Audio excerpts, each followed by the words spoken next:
We've all tried to get up and go to the gym and to exercise and to finally say, this is it, enough is enough.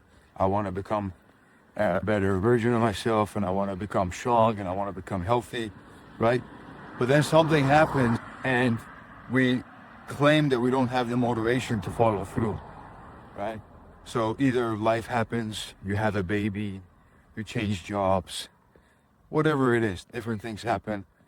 And sure, these things will make it harder and they'll make it more challenging for you to follow through with, for example, following a 3 times a week strength training routine.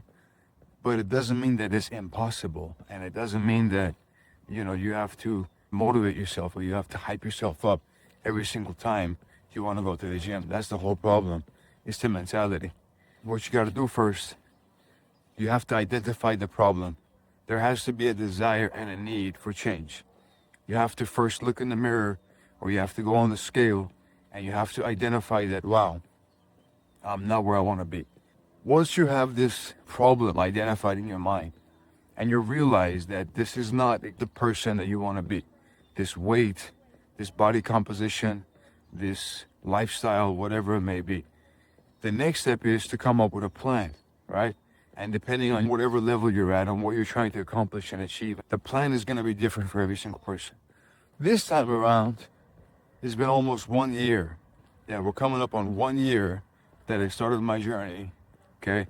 Walking, eating healthy, hydrating myself, keeping track of my hydration, keeping track of my calories, keeping track of my steps, keeping track of my exercise routines.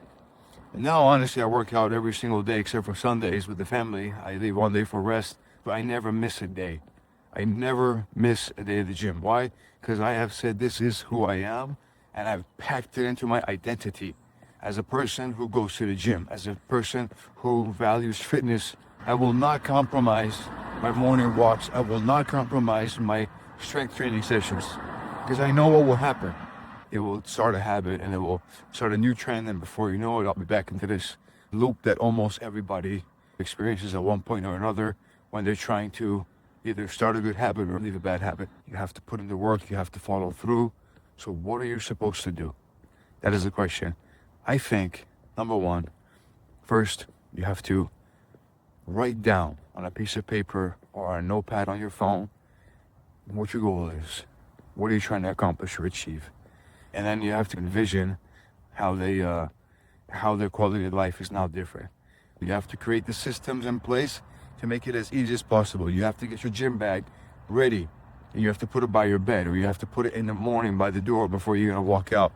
And you have to do the same thing over and over again and create these routines, these habits. So create these routines, these systems that make it easy for you and make it possible for you not to think and just actually do, right? You choose a gym that's on your way home. You choose the routes you go to be in a way where it's the path of least resistance, making it as easy as possible for yourself to actually follow through and perform the action. And constantly reminding, it's just honestly a constant game of reminding yourself. Every single day, as many times as you need, right? Make a picture on your phone, write everything down, write a mission statement. I have a mission statement. Write it down, favorite it, save it to your favorites. Do it until it becomes so normal and so routine that it becomes a part of who you are. And once you have changed your identity, once you have done it for so many days, that's essentially what a habit is. Then it becomes to a point where it will feel wrong not to do it, as opposed to needing the motivation to get up and go for that exercise or for that workout. Self-love, self-esteem, self-respect.